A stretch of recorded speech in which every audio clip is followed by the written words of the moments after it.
And then I think the vast majority of the hundreds of pounds of moon rocks that we claim to have are made here on Earth, and that's why they look so similar to Earth rocks. That's why they found that the composition is so similar. They can be irradiated or exposed to a vacuum or modified in certain minor ways so that they appear slightly different, and then they do an analysis and say, well, it's just like Earth rocks except for these few minor changes.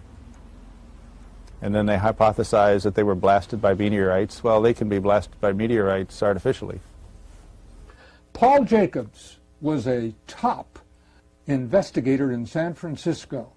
I went to see him to get his help.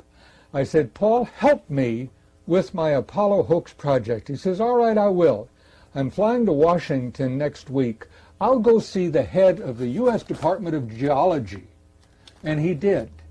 And he asked the geologist, did you examine the moon rocks? Did they really come from the moon? The geologist just laughed. Well, there's a sad ending to this story. Paul flew back from Washington. I met with him again in San Francisco, and he told me what he had determined, that the Apollo project was a hoax and that people at high levels were keeping it a secret. Unfortunately, Paul and his wife died of cancer within 90 days. Lee Galvani, he's been in touch with me for many, many years, and he says that he had almost convinced James Irwin to confess and clear his conscience of this terrible burden.